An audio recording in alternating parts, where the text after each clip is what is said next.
Francisco Cândido Xavier. Estante da Vida. Pelo Espírito Irmão X. Homenageamos o primeiro centenário da desencarnação de Allan Kardec Irmão X. Uberaba, 31 de março de 1969. Preto de amor. Senhor Jesus. Em teu louvor, apóstolo de tua causa homenageiam-te, em toda parte.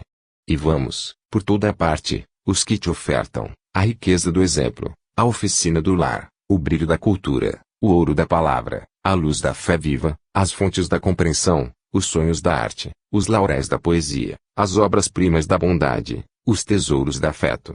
Perdoa, Mestre, se nada mais possuímos, a fim de honorificar-te, senão estas páginas singelas que colocamos, em teu nome, na estante da vida, páginas que aliás, fundamentalmente, não são nossas.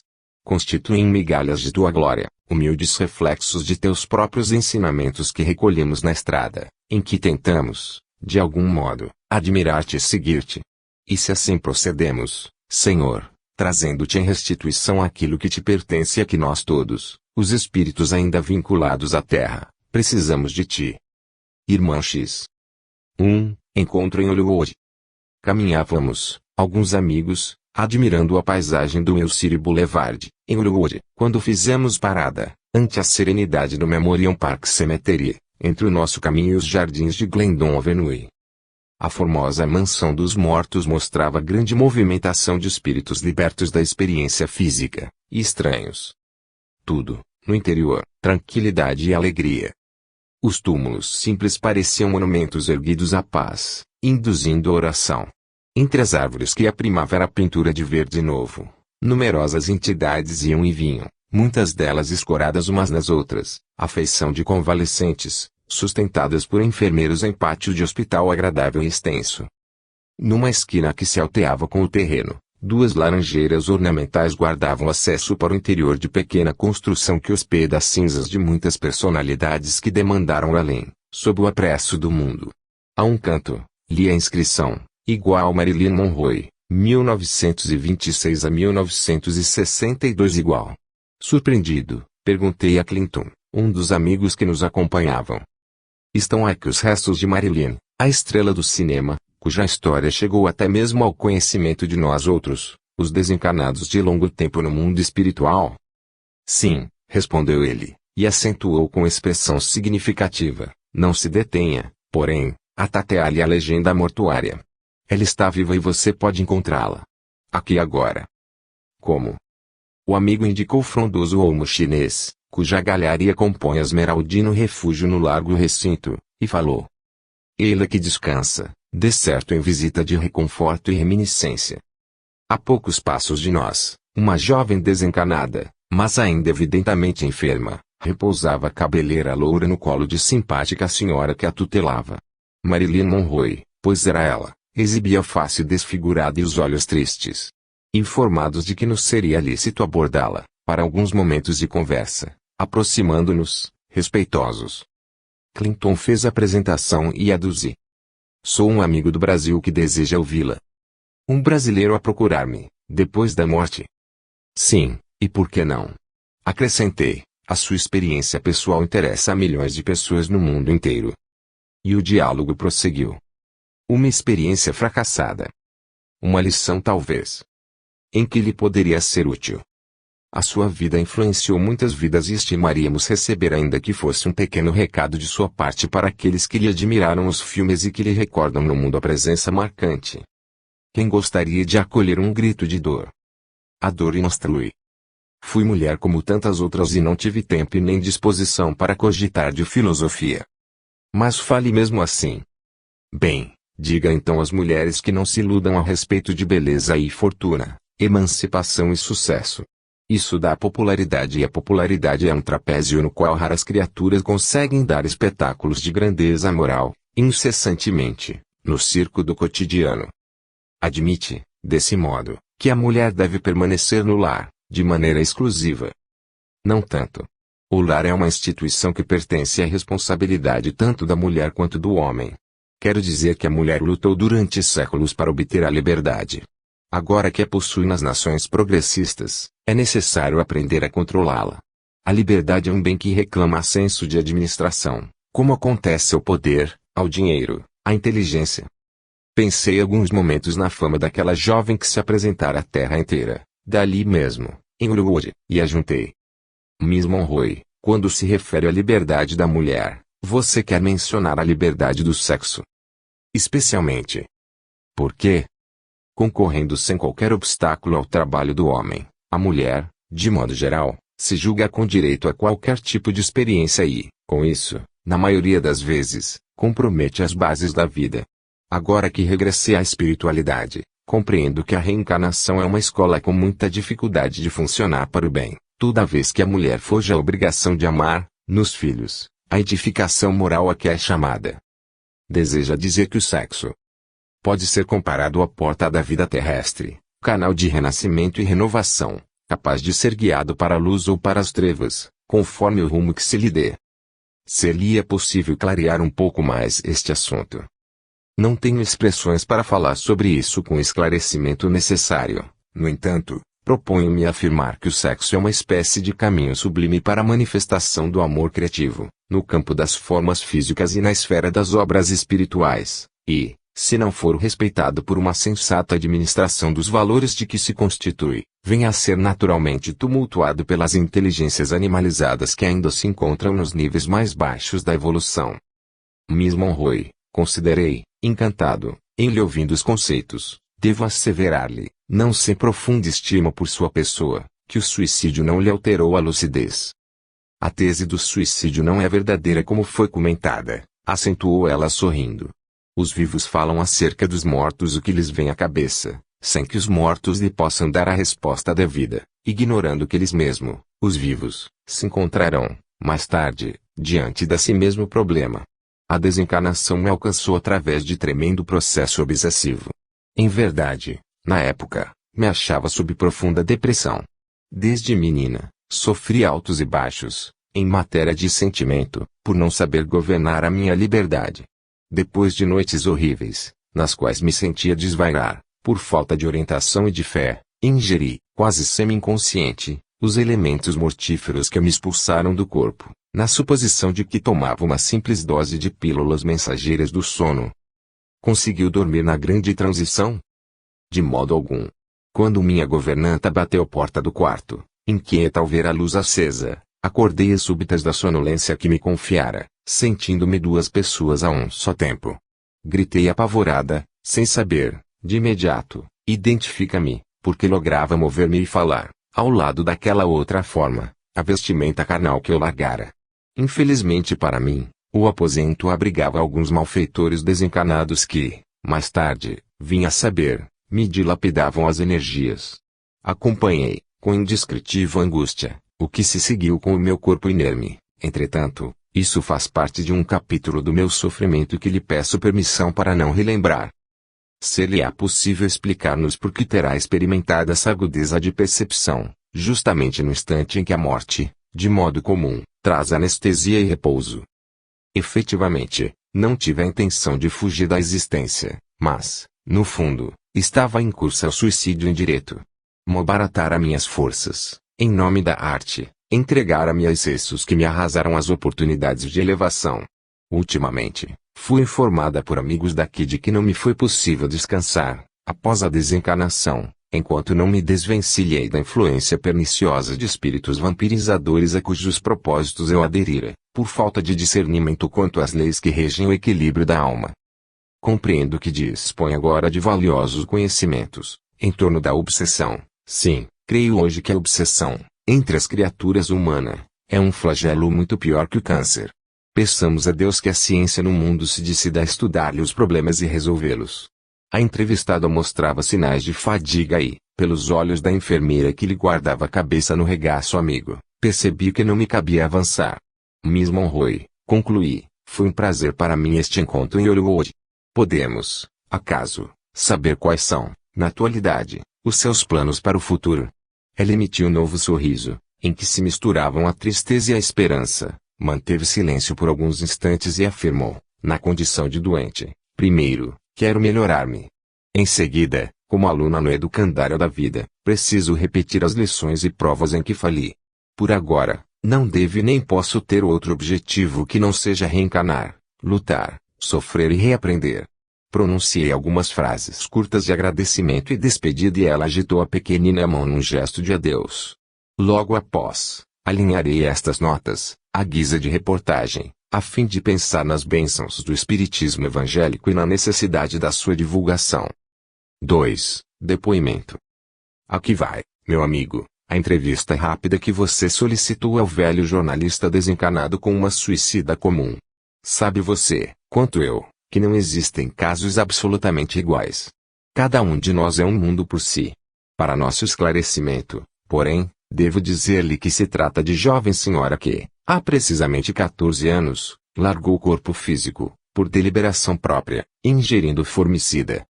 Mais alguns apontamentos, já que não podemos transformar o doloroso assunto em novela de grande porte. Ela se envenenou no Rio, aos 32 de idade, deixando o esposo e um filhinho em casa. Não era pessoa de cultura excepcional, do ponto de vista de cérebro, mas caracterizava-se, na terra, por nobres qualidades morais, moça tímida, honesta, operosa, de instrução regular e extremamente devotada aos deveres de esposa e mãe. Passemos, no entanto, às suas 11 questões e vejamos as respostas que ela nos deu e que transcrevo, na íntegra.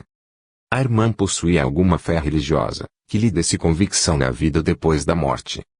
Seguia a fé religiosa, como acontece a muita gente que acompanha os outros no jeito de crer, na mesma situação com que se atende aos caprichos da moda. Para ser sincera, não admitia fosse encontrar a vida aqui, como a vejo, tão cheia de problemas ou, talvez, mais cheia de problemas que a minha existência no mundo. Quando sobreveio a morte do corpo, ficou inconsciente ou consciente. Não conseguia sequer mover um dedo, mas, por motivos que ainda não sei explicar, permaneci completamente lúcida por muito tempo. Quais as suas primeiras impressões ao verificar-se desencarnada? Ao lado de terríveis sofrimentos, um remorso indefinível tomou conta de mim. Ouvi os lamentos de meu marido e de meu filho pequenino, debalde gritando também, a suplicar socorro. Quando Rabeca me arrebatou um corpo imóvel, tentei ficar em casa mas não pude. Tinha a impressão de que eu jazia amarrada a meu próprio cadáver pelos nós de uma corda grossa. Sentia em mim, num fenômeno de repercussão que não sei definir, todos os baques do corpo ao veículo em correria, atirada com ele a um compartimento do necrotério, chorava de enlouquecer. Depois de poucas horas, notei que alguém me carregava para a mesa de exame. Vi-me desnuda de chofre e temi de vergonha. Mas a vergonha fundiu-se no terror que passei a experimentar ao ver que 2 homens moços me abriam o ventre sem nenhuma cerimônia, embora o respeitoso silêncio com que se davam a pavorosa tarefa. Não sei o que me doía mais, se a dor indescritível que me percorria a forma, em meu novo estado de ser, quando os golpes do instrumento cortante me rasgavam a carne. Mas, o martírio não ficou nesse ponto, porque eu, que horas antes me achava no conforto de meu leito doméstico, tive de aguentar duchas de água fria nas vísceras expostas, como se eu fosse um animal dos que eu vira morrer, quando menina, no sítio de meu pai. Então, clamei ainda mais por socorro, mas ninguém me escutava, nem via. Recorreu prece no sofrimento. Sim, mas orava, à maneira dos loucos desesperados, sem qualquer noção de Deus. Achava-me em franco delírio de angústia, atormentada por dores físicas e mentais. Além disso, para salvar o corpo que eu mesma destruíra, a oração era um recurso de que lançava a mão, muito tarde. Encontrou amigos ou parentes desencarnados, em suas primeiras horas no plano espiritual? Hoje sei que muitos deles procuravam auxiliar-me, mas inutilmente, porque a minha condição de suicida me punha em plenitude de forças físicas. As energias do corpo abandonado como que me eram devolvidas por ele e me achava tão materializada em minha forma espiritual quanto na forma terrestre. Sentia-me completamente sozinha, desamparada. Assistiu ao seu próprio enterro. Com o terror que o meu amigo é capaz de imaginar. Não havia espíritos benfeitores no cemitério. Sim, mas não poderia vê-los. Estava mentalmente cega de dor. Senti-me sob a terra, sempre ligada ao corpo, como alguém a se debater num quarto abafado, lodoso e escuro. Que aconteceu em seguida? Até agora, não consigo saber quanto tempo estive na cela do sepulcro, seguindo, ora a ora, a decomposição de meus restos. Houve, porém, Um instante em que a corda magnética cedeu e me vi libertada. Pus-me de pé sobre a cova. Reconhecia-me fraca, faminta, sedenta, dilacerada. Não havia tomado posse de meus próprios raciocínios, quando me vi cercada por uma turma de homens que, mais tarde, vim a saber serem obsessores cruéis. Deram-me voz de prisão. Um deles me notificou que suicídio era falta grave, que eu seria julgado em corte de justiça e que não me restava outra saída, se não acompanhá-los ao tribunal. Obedeci e, para logo, fui por eles encarcerada em tenebrosa furna, onde pude ouvir o choro de muitas outras vítimas. Esses malfeitores me guardaram em cativeiro e abusavam da minha condição de mulher, sem qualquer noção de respeito ou misericórdia. Somente após muito tempo de oração e remorso, obtive o socorro de espíritos missionários, que me retiraram do cárcere, depois de enormes dificuldades, a fim de me internarem num campo de tratamento. Por que razão decidiu matar-se? Ciúmes de meu esposo, que passara a simpatizar com outra mulher. Julga que a sua atitude lhe trouxe algum benefício? Apenas complicações. Após 6 anos de ausência, ferida por terríveis saudades, obtive permissão para visitar a residência que eu julgava como sendo minha casa no Rio. Tremenda surpresa. Em nada adiantara o suplício. Meu esposo, moço ainda, necessitava de companhia e escolhera para a segunda esposa rival que eu abominava. Ele e meu filho estavam sob os cuidados da mulher que suscitava ódio e revolta. Sofri muito em meu orgulho abatido. Desesperei-me. Auxiliada pacientemente, contudo, por instrutores caridosos, adquiri novos princípios de compreensão e conduta. Estou aprendendo agora a converter aversão em amor. Comecei procedendo assim por devotamento ao meu filho, a quem ansiava estender as mãos, e só possuía, no lar, as mãos dela, habilitadas a me prestarem semelhante favor. A pouco e pouco, notei-lhe as qualidades nobres de caráter e coração e hoje a amo, deveras, por irmã de minha alma. Como pode observar, o suicídio me intensificou a luta íntima e me impôs, de imediato, duras obrigações. Que aguarda para o futuro? Tenho fome de esquecimento e de paz. Trabalho de boa vontade em meu próprio burilamento e qualquer que seja a aprovação que me espere, nas corrigendas que mereço, rogo a compaixão divina me permita nascer na terra, outra vez, quando então conto retornar ao ponto de evolução em que estacionei, para consertar as terríveis consequências do erro que cometi. Aqui, meu caro, termina o curioso depoimento em que figurei na posição de seu secretário. Sinceramente, não sei por que você deseja semelhante entrevista com tanto empenho. Se é para curar doentia ansiedade em pessoa querida, inclinada a matar-se, é possível que você alcance o objetivo almejado. Quem sabe? O amor tem força para converter e instruir. Mas se você supõe que esta mensagem pode servir de instrumento para alguma transformação na sociedade terrena, sobre os alicerces da verdade espiritual, não estou muito certo quanto ao êxito do tenta-me. Digo isso, porque, se estivesse aí, no meu corpo de carne, entre o frango assado e o café quente, e se alguém me trouxesse a ler a presente documentação, sem dúvida que eu julgaria tratar-se de uma história da carochinha. 3. Diálogo e estudo. Teodomiro Ferreira e Cássio Teles saíam do templo espírita de que se haviam feito assíduos frequentadores e o diálogo entre ambos rolava, curioso. Teles, agarrado aos conceitos de ciência pura, Ferreira, atento aos ideais religiosos. Então, meu velho, considerava o primeiro, não será tempo de largar os chavões da fé? Não entendo a atitude dos espíritos amigos, repetindo exortações de ordem moral. Falam de Moisés, comentam Isaías, lembram Amós, então pelo Novo Testamento e a história não acaba mais. Ferreira lembrava, conciliador. É forçoso, porém, que você pondere quanto às exigências da alma. Que será da terra se o coração não se elevar ao nível do cérebro? Não penso assim. Creio que a ciência, só por aí, clareará os caminhos da humanidade. Sim, respeitemos a ciência. Desconsiderá-la seria loucura, mas é justo convir que não se lhe pode pedir intervenções no sentimento. Velharias. Definam-se as coisas e o sentimento será corrigido. E, já que você encontra no sentimento a fonte de tudo, cogitar de definições claras na vida é nosso dever. Entretanto, a ciência na Terra explica os fenômenos, sem abordar as origens. Não concordo. Devemos à ciência tudo de grandioso e de exato que o mundo nos oferece. Até certo ponto, estou de acordo, mas os domínios científicos possuem os limites que lhes são próprios. Impossível desacatar a importância dos ensinamentos religiosos na sustentação da paz de espírito. Quem nos deu o automóvel e o avião? Claro que foi a ciência, mas isso não impede que o motor seja empregado para a condução de tanques e bombardeiros utilizados para destruir. A física nuclear. Quem nos propiciou essa maravilha, destinada a patrocinar os mais altos benefícios para as civilizações do futuro? Sei que isso é prodígio da inteligência, contudo, não nos será lícito esquecer as vítimas das cidades que passaram pelo suplício da bomba atômica. Bem, você pensa assim, de outro modo penso eu. Não aprovo a pregação incessante que anda por aí. A palavra seguia nesse tom, quando os dois se aboletaram, como de costume, num bar amigo para o cafezinho habitual.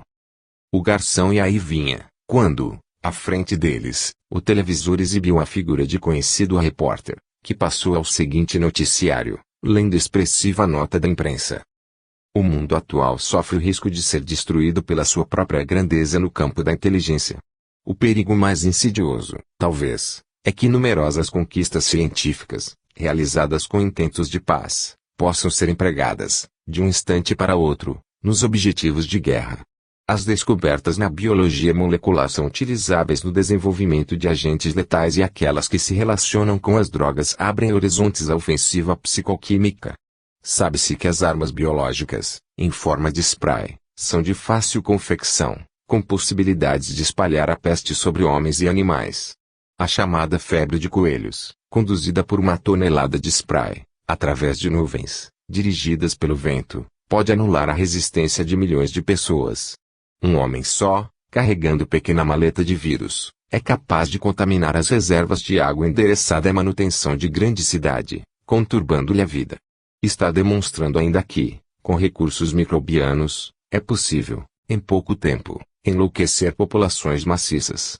Uma tonelada de ácido lisérgico distribuída entre os habitantes de qualquer grande metrópole, através de canais alimentares, poderá torná-los esquizofrênicos, durante o tempo que isso venha a interessar o inimigo. Químicos ilustres já asseveram que o mundo de hoje dispõe de venenos tão poderosos que bastarão alguns quilos deles para estabelecer a perturbação mental de nações inteiras. Fala-se agora que não é impossível operar rupturas na camada de ozônio que circunda a Terra, de modo a queimar lentamente as criaturas domiciliadas nas regiões que ficaram desprotegidas contra os raios solares infravermelhos. Além de tudo, comenta-se a possibilidade da criação de bombas nucleares semoventes, aptas a caminharem com os implementos próprios e que serão detidas tão só pela explosão de um artefato atômico. Esses engenhos sinistros transportariam a sua própria carga e, se colocadas no rumo de determinadas zonas inimigas, reclamariam a utilização de um foguete interceptador, significando autodestruição para qualquer grupo alinhado em defensiva. O comentário deu lugar a programa diferente. Ferreira falou para o companheiro impressionado. Viu e ouviu com exatidão. A ciência é a luz no cérebro, mas, só por si, não resolve os problemas da humanidade. Que diz você de tão inquietantes perspectivas? Gaguejou Teles, evidentemente desapontado. Toda a resposta dele, porém, não passou disso. 4. Estudo da parábola. Comentávamos a necessidade da divulgação da doutrina espírita, quando o Rabi Zohar ben Uzias, distinto orientador israelita, hoje consagrado às verdades do Evangelho no mundo espiritual, pediu licença a fim de parafrasear a parábola dos talentos, contada por Jesus, e falou, simples. Meus amigos, o Senhor da Terra, partindo, em caráter temporário, para fora do mundo, chamou 3 dos seus servos e, considerando a capacidade de cada um, confiou-lhes alguns dos seus próprios bens, a título de empréstimo, participando-lhes que os reencontraria, mais tarde, na vida superior. Ao primeiro transmitiu o dinheiro, o poder, o conforto, a habilidade e o prestígio, ao segundo concedeu inteligência e autoridade, e ao terceiro entregou o conhecimento espírita. Depois de longo tempo, os 3 servidores, assustados e vacilantes, compareceram diante do Senhor para as contas necessárias. O primeiro avançou e disse: Senhor, cometi muitos disparates e não consegui realizar-te a vontade, que determina o bem para todos os teus súditos, mas, com os 5 talentos que me puseste nas mãos, comecei a cultivar, pelo menos com pequeninos resultados. Outros 5, que são o trabalho, o progresso, a amizade, a esperança e a gratidão, em alguns dos companheiros que ficaram no mundo. Perdoa-me, ó divino amigo, se não pude fazer mais. O Senhor respondeu tranquilo. Bem está, servo fiel, pois não erraste por intenção. Volta ao campo terrestre e reinicia a obra interrompida, renascendo sob o amparo das afeições que ajudaste. Veio o segundo e alegou. Senhor, digna-te desculpar minha incapacidade. Não te pude compreender claramente os desígnios que preceituam a felicidade igual para todas as criaturas e perpetrei lastimáveis enganos. Ainda assim, mobilizei os 2 valores que me deste e, com eles, angariei outros 2 que são a cultura e a experiência para muitos dos irmãos que permanecem na retaguarda. O excelso benfeitor replicou, satisfeito. Bem está, servo fiel, pois não erraste por intenção. Volta ao campo terrestre e reinicia a obra interrompida, renascendo sob o amparo das afeições que ajuntaste. O terceiro adiantou-se e explicou. Senhor, devolvo-te o conhecimento espírita, intocado e puro, qual o recebi de tua munificência. O conhecimento espírita é luz, Senhor, e, com ele, aprendi que a tua lei é obra dura demais, atribuindo a cada um conforme as próprias obras. De que modo usar uma lâmpada assim, brilhante e viva, se os homens na terra estão divididos por pesadelos de inveja e ciúme, crueldade e ilusão? Como empregar o clarão de tua verdade sem ferir ou incomodar? E como incomodar ou ferir, sem trazer deploráveis consequências para mim próprio? Sabes que é verdade, entre os homens, cria problemas onde aparece. Em vista disso, tive medo de tua lei e julguei como sendo a medida mais razoável para mim acomodar-me com o sossego de minha casa. Assim pensando, ocultei o dom que me recomendaste aplicar e restituo-te semelhante riqueza, sem o mínimo toque de minha parte. O sublime credor, porém, entre austero e triste, ordenou que o tesouro do conhecimento espírita lhe fosse arrancado e entregou, de imediato, aos 2 colaboradores diligentes que se encaminhariam para a terra, de novo, declarando, incisivo. Servo infiel, não existe para a tua negligência outra alternativa senão a de recomeçares toda a tua obra pelos mais obscuros entraves do princípio. Senhor! Senhor! Chorou o servo displicente. Onde a tua equidade? Deste aos meus companheiros o dinheiro, o poder, o conforto, a habilidade, o prestígio, a inteligência e a autoridade, e a mim concedeste tão só o conhecimento espírita. Como fazes cair sobre mim todo o peso de tua severidade? O Senhor, entretanto, explicou, brandamente. Não desconheces que te atribui a luz da verdade como sendo o bem maior de todos. Se ambos lhes faltava o discernimento que lhes podias ter ministrado, através do exemplo, de que fugiste por medo da responsabilidade de corrigir amando trabalhar e instruindo. Escondendo a riqueza que te emprestei, não só te perdeste pelo temor de sofrer e auxiliar, como também prejudicaste a obra deficitária de teus irmãos, cujos dias no mundo teriam alcançado maior rendimento no bem eterno, se houvessem recebido o quinhão de amor e serviço, humildade e paciência que lhes negaste. Senhor! Senhor! Por quê? Soluçou o infeliz, por que tamanho rigor, se a tua lei é de misericórdia e justiça? Então, os assessores do Senhor conduziam o servo desleal para as sombras do recomeço, esclarecendo a ele que a lei, realmente, é disciplina de misericórdia e justiça, mas com uma diferença, para os ignorantes do dever. A justiça chega pelo alvará da misericórdia, mas, para as criaturas conscientes das próprias obrigações, a misericórdia chega pelo cárcere da justiça. 5. Médium espírita. Quando o médium espírita apareceu na assembleia doutrinária, sinceramente decidido à tarefa que lhe fora designada, abraçou o serviço com ardor. No entanto, das pequenas multidões que o acompanhavam saíram vozes: é por demais verde, não tem experiências.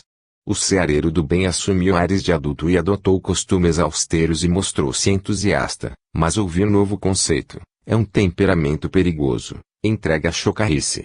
Procurou então adicionar veemência ao otimismo e os circunstantes fizeram coro: é explosivo, dado à violência. O servidor arrefeceu os impulsos e começou a usar textos esclarecedores para fundamentar as próprias asserções, lendo pareceres de autoridades, e escutou o novo apontamento: é um burro que não sabe falar, senão recorrendo a notas alheias. Abandonou, daí em diante, o sistema de citações e passou a dar somente respostas rápidas sobre os problemas que lhe vinham à esfera de ação, e exclamaram para logo: é um preguiçoso, sem qualquer atenção para o estudo. Nessa altura, o obreiro da espiritualidade julgou mais razoável servir a causa da luz, no próprio lar, contudo, ouviu: é um covarde, não enfrenta responsabilidades diante do povo. O médium regressou às atividades públicas e entrou a colaborar na sementeira do conhecimento superior, onde fosse chamado, e surgiu outra sentença: é um manequim da vaidade, manobrado por agentes das trevas.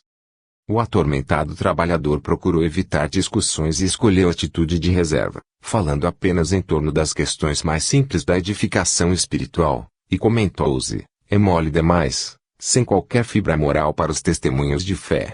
Registrando isso, esposou o regime da mente arejada com o verbo franco, e anotaram, de imediato: é um obsidiado, entregue à mistificação. Tentou acomodar-se, fazendo unicamente aquilo que considerava como sendo o seu próprio dever, e clamaram: é vagabundo, nada quer com o trabalho. Ele tornou a inflamar-se de boa vontade, oferecendo o máximo das próprias forças à construção da espiritualidade maior, e acusaram: é revolucionário, deve ser vigiado. Aflito, o medianeiro procurou o mentor espiritual que lhe propiciava amparo constante, e chorou: ah, benfeitor meu, que faço se não satisfaço? De quem recebeste a tarefa do bem? Perguntou o amigo. Do Senhor ou dos homens? Do Senhor, soluçou o médium. Então, replicou o abnegado companheiro, levarei tua indagação ao Senhor e amanhã trarei a resposta. No dia seguinte, ao amanhecer, quando o servidor orava, rogando força e inspiração, surgiu-lhe à frente o instrutor espiritual e falou, sereno: o Senhor mandou dizer-te que, em te nomeando para colaborar na obra de redenção, assim o fez porque confiava em teu amor para com os irmãos da família humana, e que, por isso mesmo, não te solicitou o inventário das críticas que porventura te fossem feitas, e sim te recomendou tão somente servir e trabalhar. Nesse instante, o primeiro clarão de Uno varou, de chofre, a vidraça. O medianeiro, de alma subitamente bafejada por nova compreensão, mirou o fio de luz que vencera as trevas para aquecê-lo em silêncio. Em seguida, pensou e pensou, a pouco e pouco invadido de estranho júbilo.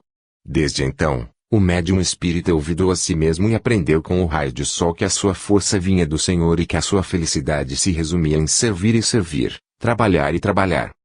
6. Questão moderna. Os 4 mensageiros da esfera superior, antes da vinda à Terra em missão educadora e reconfortativa, ouviram claramente as palavras do sábio orientador que os dirigia. Filhos, guardareis em tudo e com todos a nobreza de nossos princípios. Onde estiverdes, habilitai-vos a falar com segurança e a estender mãos limpas, a fim de ajudar. Defendei a simplicidade e a pureza da doutrina renovadora de que sois emissários. Não a maculeis com inovações que se lhe façam incompatíveis com a essência de luz. Não mistureis o joio com o trigo, nem a mentira com a verdade. Em todas as circunstâncias, recordar que sois enviados a servir. A diminuta caravana partiu de luminoso caminho no rumo da terra e, em ponto determinado, os 4 componentes se separaram com a promessa de reencontro, no mesmo sítio, 20 meses depois. Findo esse tempo, ei-los de retorno para o entendimento afetivo.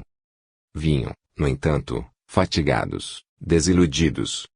O primeiro falou: estou cansado de lutar. A comunidade a que me coube prestar concurso é constituída por classes que se tiranizam entre si. O orgulho arrasa-lhes a força moral e os preconceitos de raça consomem-lhes as melhores aspirações de raça consomem-lhes as melhores aspirações de fraternidade. Nada pude fazer. Sem dúvida, acreditam no Cristo e reverenciam-lhe o Evangelho. Contudo, em vista do que exponho, não creio possam receber a nossa cooperação e guardar nobreza de princípios. Disse o segundo: onde estive, encontrei somente a paixão pela fortuna terrestre. As criaturas aceitam a doutrina cristã e falam nela, respectivamente, uma vez por semana, entretanto, imobilizam a mente em questões de dinheiro. Trabalham, sofrem e desencarnam quase que unicamente por isso. Volto desalentado porque não admito consigam, assim, amar a Deus e a humanidade, levantando mãos limpas. Explicou-se o terceiro. Vi apenas religiosos fanáticos por onde passei. Vaidosos das letras que entesouraram, acreditam nas divinas escrituras, mas formam grupos de intolerâncias entre si e combatem qualquer pessoa que não interprete os ensinamentos do Senhor à maneira deles. Desisti de ajudá-los, de vez que não os suponho capazes de mostrar coração humilde e simples na obra do Mestre. Por fim, queixou-se o último. Não trago também outra coisa que não seja amargura e desencanto. Nas regiões que visitei, pude tomar contato com milhares de irmãos que veneram Jesus, mas em meio de entidades menos evolvidas, cuja visão não vai além de vantagens e gratificações da existência material. Essas pessoas, segundo deduzi, não aspiram a outra atividade espiritual que não seja o intercâmbio mediúnico em bases de interesse rasteiro e misticismo primitivista. Não compreendo como conseguiram aceitar-nos a colaboração, sem fazer inovações desaconselháveis, na seara do Cristo de Deus. Mesclando lamentação e censura, entraram em prece, apelando para o discernimento do mentor que os despachara, e, depois de alguns minutos, o experiente amigo se fez visível, considerando, após ouvi-los. Meus filhos, viestes cooperar no trabalho urgente do Evangelho ou sois partes do problema de Jesus?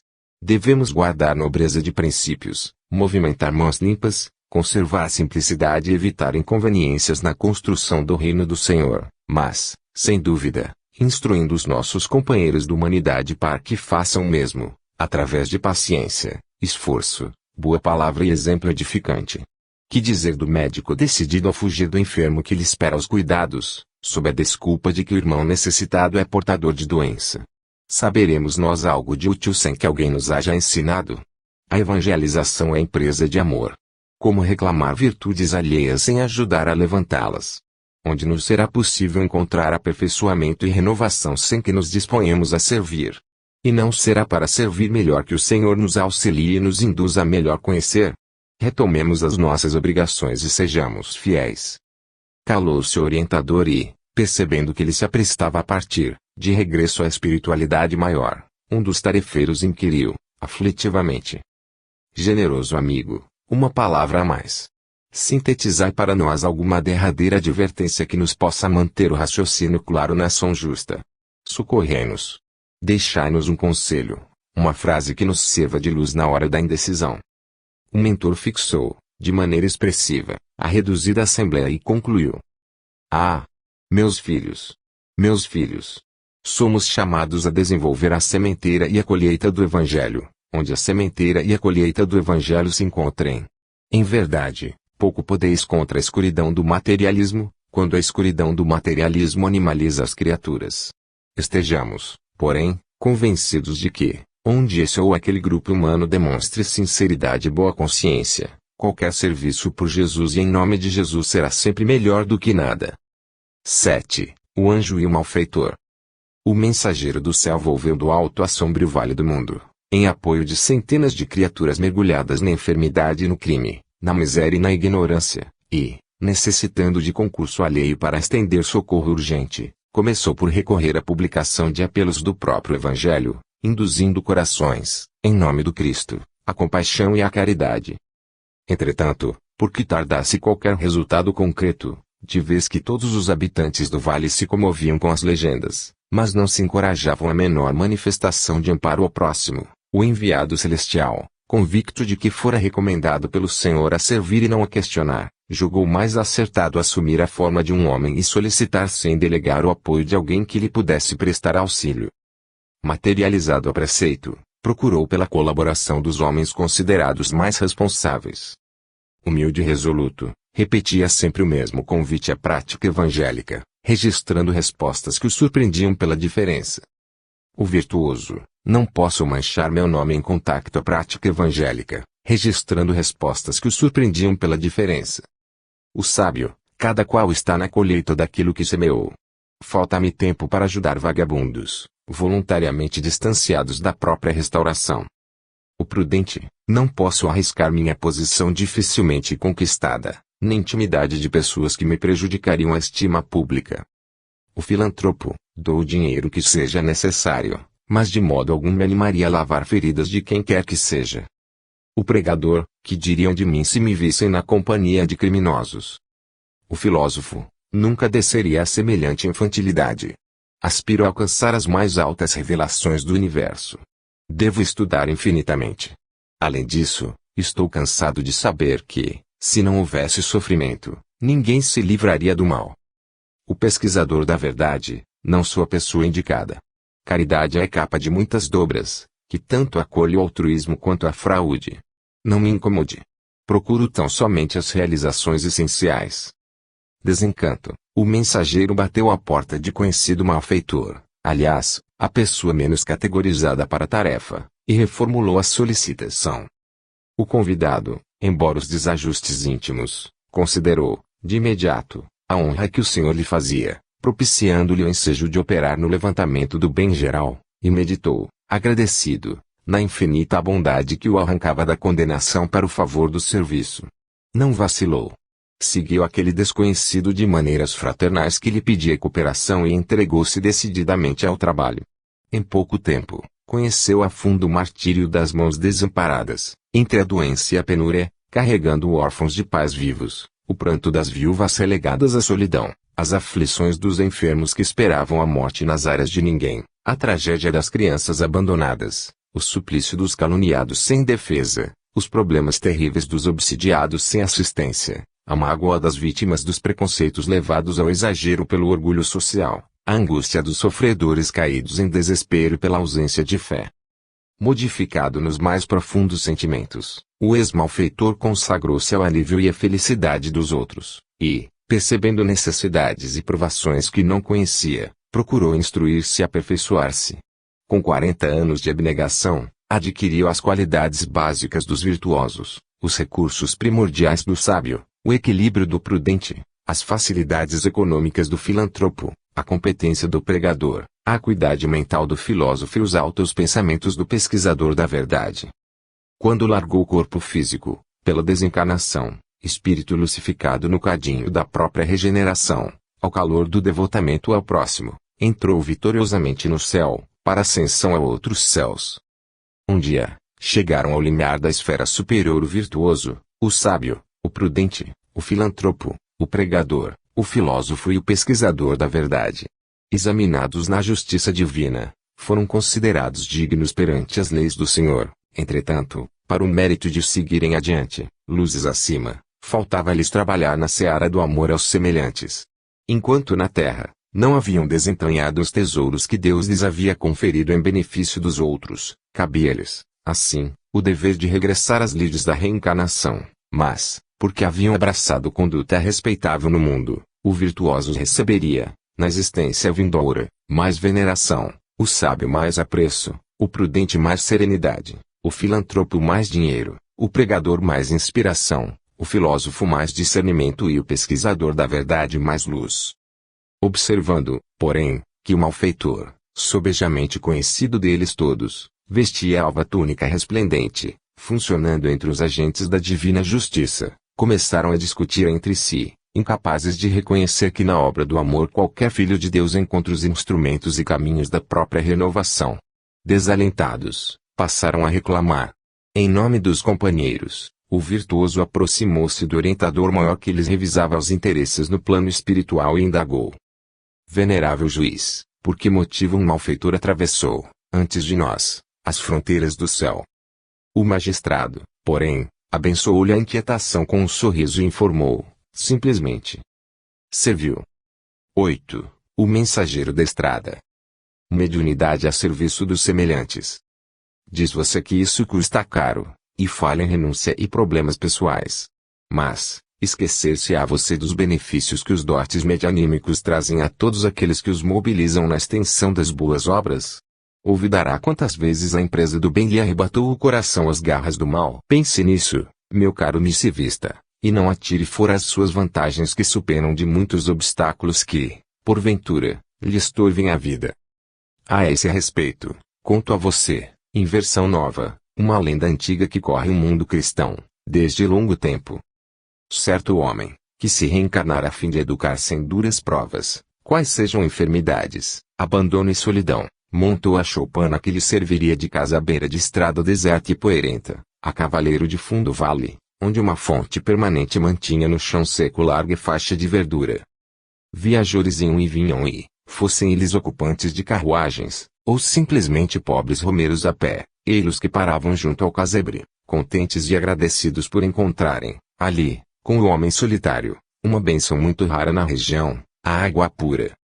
O ermitão, em demonstrações de bondade incessante, várias vezes, diariamente, descia a encosta agressiva até o manancial e enchia o cântaro, regressando vereda acima, tão só no intuito de oferecer água cristalina aos viajantes diversos.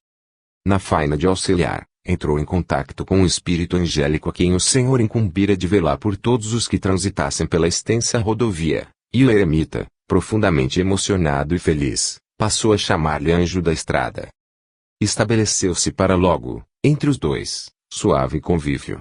Nenhum dos passantes lhe viu celestial companheiro, entretanto, para o solitário, aquele benfeitor espiritual se transformara em presença sublime. Se cansado, eis que o anjo lhe restaurava as energias, se doente, recebia dele o remédio salutar. Se triste, recolhia-lhe as exortações confortativas e, quando em dúvida sobre doenças e dificuldades naturais do cotidiano, tomava-lhe as sugestões tocadas de amor. O amigo do céu descia com ele até a fonte, tantas vezes quantas fossem necessárias, ajudava-o a transportar o grande vaso cheio, narrava-lhe histórias das mansões divinas, recobria-lhe a alma de tranquilidade e júbilo sereno. O tempo rolou e 30 anos dobraram sobre aquela amizade entre duas criaturas domiciliadas em mundos diferentes. A estrada era sempre uma estalagem da natureza, albergando viajores que se renovavam constantemente, mas o ermitão, conquanto satisfeito, mostrava agora a cabeleira branca e os ombros caídos. Certa feita, um homem prático, de passagem pelo lugar, em lhe enxergando a cabeça vergada ao peso do cântaro bojudo, observou-lhe, conselheirão: amigo, por que um sacrifício assim tão grande? Não seria melhor e mais justo transferir a casa para a fonte, ao invés de buscar a fonte para casa? O doador de água estremeceu de alegria. Como não pensara nisso antes? Da ideia à realização mediaram poucos dias. No entanto, encarregando o velho material da velha choca para a reentrância do vale, ele que vê o amigo angélico em lágrimas copiosas. Anjo bom, por que choras? E a resposta veio célere. Pois, então, não percebes? Concedeu-me o Senhor a tarefa de proteger as vidas de quantos se arriscaram na estrada. Enquanto lá te achavas, oferecendo água límpida aos que viajam com sede, tinha eu a permissão de trocar contigo as bênçãos da amizade. Mas agora, se preferes um menor esforço, é forçoso que eu me resigne à distância de ti, esperando que alguém se decida a cooperar comigo, junto dos viajores que me cabe amparar na condição de zelador do caminho. O eremita não hesitou. Suspendeu a mudança, tornou ao lugar primitivo, retomou a sua venturosa paz de espírito ao pé da multidão anônima que prestava serviço, e preferia trabalhar e ser feliz, em companhia do mensageiro celeste, com quem partiu para o mais além, no dia em que lhe surgiu a morte do corpo. Como é fácil de ajuizar e de ver, meu caro amigo, abençoe a sua possibilidade de descedentar os peregrinos da romagem terrestre com as águas puras de fé viva, esclarecimento, pacificação e consolo, sem se fixar nos eventuais sacrifícios que isso lhe custe.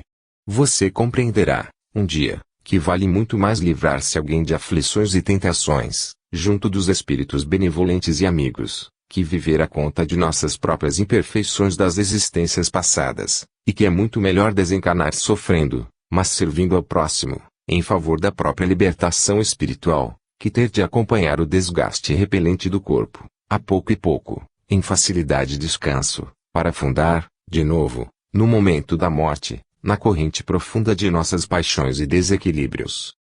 9. A lenda do poder.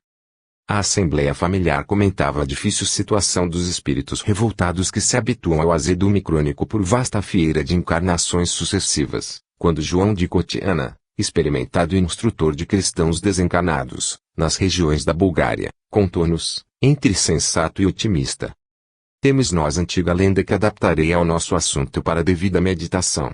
Dizem que Deus, quando começou a repartir os dons da vida, entre os primeiros homens dos primeiros grandes agrupamentos humanos constituídos na Terra, decretou fosse concedido aos bons o poder soberano. Informados de que o Supremo Senhor estava fazendo concessões, os corajosos acudiram apressados à divina presença, solicitando o quinhão que lhes seria adjudicado. Que desejais, filhos meus? Indagou o Eterno. Senhor, queremos o poder supremo. Essa atribuição, explicou o Todo Misericordioso, já concedi aos bons, eles unicamente conseguirão governar o reino dos corações, o território vivo do Espírito, onde se exerce o poder verdadeiro. Ah! Senhor, e nós? Que será de nós, os que dispomos de suficiente ousadia para comandar os distritos da existência e transformá-los? Não posso revogar uma ordem que expedi, observou o Onipotente. Entretanto, se não vos posso confiar o poder soberano, concedo-vos um encargo dos mais importantes, a autoridade. Ide em paz. Espalhou-se a notícia e vieram os intelectuais ao trono excelso. O Todo-Poderoso inquiriu quanto ao propósito dos visitantes e a resposta não se fez esperar. Senhor, aspiramos à posse do poder soberano. Impossível. Essa prerrogativa foi concedida aos bons. Só eles lograrão renovar as outras criaturas em meu nome. E por que os intelectuais perguntassem respeitosamente com que recurso lhes seria lícito operar?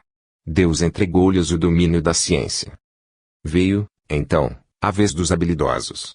Com vasta representação, surgiram diante do Pai, como fossem questionados quanto ao que pretendiam, responderam veementemente: Senhor, suplicamos para nós o poder soberano.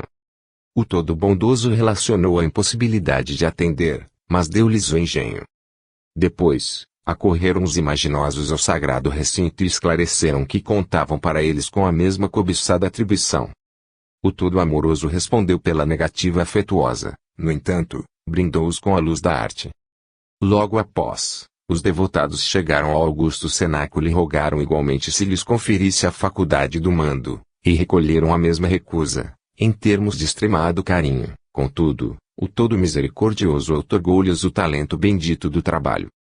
Em seguida, os revoltados, que não procuravam senão defeitos e problemas transitórios na obra da vida, os problemas e defeitos que Deus sanaria com o apoio do tempo, de modo a não ferir os interesses dos filhos mais ignorantes e mais fracos, compareceram perante o Supremo Doador de todas as bênçãos e, em vista de se mostrarem com agressiva atitude, a voz do Pai se fez mais doce ao perguntar-lhes: que desejais, filhos meus? Os revoltados retrucaram duramente: Senhor, exigimos para nós o poder soberano. Isso pertence aos bons, disse o Todo Sábio, pois somente aqueles que dispõem de suficiente abnegação para esquecer os agravos que se lhes façam, prosseguindo infatigáveis no cultivo do bem aos semelhantes, guardarão consigo o poder de governar os corações. No entanto, meus filhos, tenho outros dons para conceder-vos. Antes, porém, que o Supremo Senhor terminasse, os ouvintes gritaram intempestivamente: não aceitamos outra coisa que não seja o poder soberano. Queremos dominar. Fora do poder, o resto é miséria. O Onipotente fitou cada um dos circunstantes, tomado de compaixão, e declarou, sem alterar-se: então, meus filhos, em todo o tempo que estiverdes na condição de revoltados, tereis convosco a miséria. E, desde essa ocasião, rematou Cotiana, todo espírito, enquanto rebelado, não tem para si mesmo senão a azedume da queixa e a penúria do coração. Ouvi a lenda, retiro o ensinamento que me toca e ofereço a peça aos companheiros reencarnados na terra, que porventura sejam ainda inutilmente revoltados quanto tenho sido e já não quero mais ser. 10. A meada. A conversação entre as duas jovens senhoras se desenvolvia no ônibus. Você não pode imaginar o meu amor por ele, não posso concordar com você. De certo que não me entende. Mas, Dulce, você chega a querer o Dionísio, tanto quanto a marido. Não tanto, mas não consigo passar sem os dois. Meu Deus! Isso é coisa de casal sem filhos, é possível. Você não acha isso estranho, inadmissível? Acho natural. Noto você demasiadamente apegada, não é justo. Sei que você não me compreende, simplesmente não concordo. Mas Dionísio, isso é uma psicose. Dona Dulce e a amiga, no entanto, ignoravam que Dona Lequinha, vizinha de ambas, sentara-se perto e estava de ouvido atento, sem perder palavra. De parada em parada. Cada uma volveu ao lar suburbano, mas Dona Lequinha, ao chegar em casa, começou a fantasiar. Bem que notara Dona Dulce acompanhada por um moço ao tomar o elétrico, aliás, pessoa de cativante presença. Recordava-lhe as palavras derradeiras: vá tranquila, amanhã telefonarei. Cabeça quente, Vasculhando novidades no ar, aguardou o esposo, colega de serviço do marido de Dona Dulce, e tão logo à mesa, a sós com ele para o jantar, surgiu novo diálogo. Você não imagina o que vi hoje, diga, mulher. Dona Dulce, calcule você. Dona Dulce, que sempre nos pareceu uma santa, está de aventuras. O quê? Vi com meus olhos. Um rapazão a seguia mostrando gestos de apaixonado e, por fim, no ônibus, ela própria se confessou a Dona Cecília.